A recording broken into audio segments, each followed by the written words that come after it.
With the fast approaching next installment in the Kingdom Hearts franchise being Kingdom Hearts Missing Link, we've got a ton of new as well as old questions that need to be answered. And I'm here today to throw my hat in the ring to see what I believe will be happening when it comes to the story. From what we know due to Nomura's interviews, Missing Link will mainly be going over the topics of bloodlines, specifically the bloodline of Scala's founder, everyone's favorite chibi boy, EPHEMER. Missing Link takes place 4 generations after EPHEMER'S time, with his descendants having formed their own societies, kinda like the original factions back in Daybreak Town. The main family who carries EPHEMER'S bloodline is known as the Society of Successors, while the branching family is known as the Society of Non-Successors. We already may know of one of the members when it comes to those who share the blood of EPHEMER, and that is the new female character revealed to us not too long ago. The obvious takeaway would be not just the color of her hair, but the texture, as she shares wavy hair features like EPHEMER. And it isn't too wild to assume that something so little as hair color could connect characters. As we know, XEHANORT is a distant relative of EPHEMER. And what feature do they mainly share?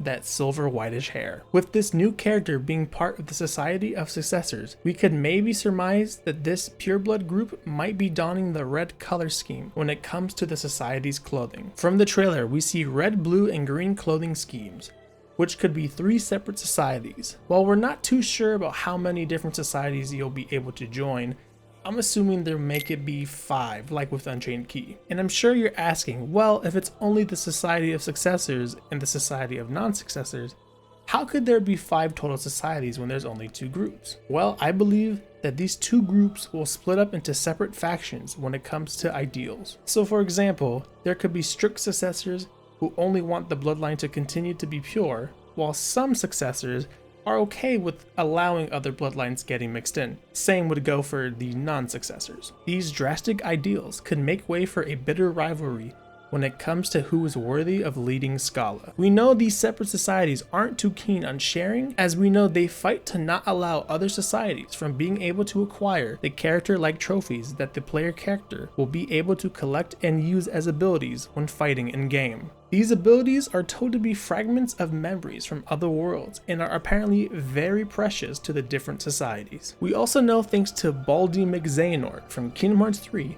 that Scala at Caelum acts like a nexus from which all worlds spring. Now, what I think this means, and to kind of understand this more, basically, nexus in this case is Scala, which would be the central and most important point or place, while the worlds which are connected to Scala spring from it. And this ties into the next lore reveal, and that is characters who are known as drifters. Drifters are people who are found to be from other worlds who happen to come to Scala in one way or another, seemingly in the way of a shooting star. Perhaps another society could be solely made up of drifters who want to be able to fit in with Scala's current residents and find their place in all this. Current drifters that we know of would be Brain and the player character, who both originate from the days of past. Perhaps being a drifter means you can come from any point in time, and for whatever reason, Scala is the world that is able to be the new home for those who are found lost and afraid. The group of drifters could maybe take part in what the Dandelions back in Unchained Key were,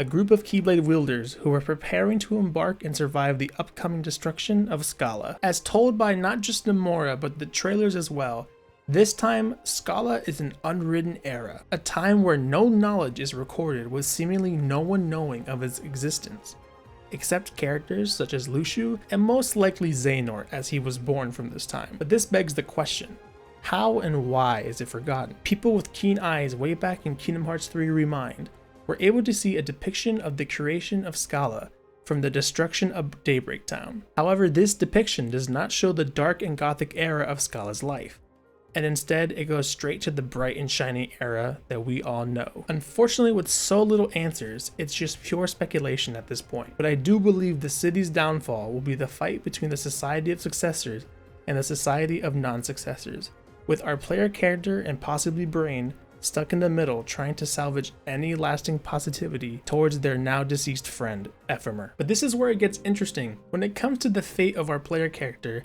as we know, they will not die young like with Unchained Key, and instead age into their elderly years with the important mission of making sure they take care of a certain child of destiny.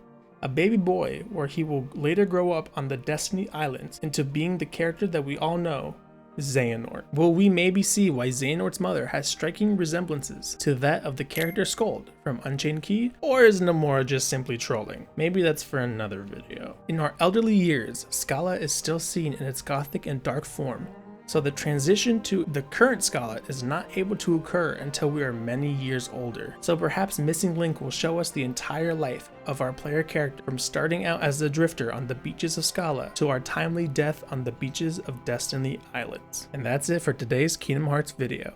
If you enjoyed it, please like and follow for more Kingdom Hearts content like this. But that's enough about me. Please share your thoughts, theories down below. I would love to see what everyone else is thinking about this next generation of Kingdom Hearts. May your heart be your guiding key.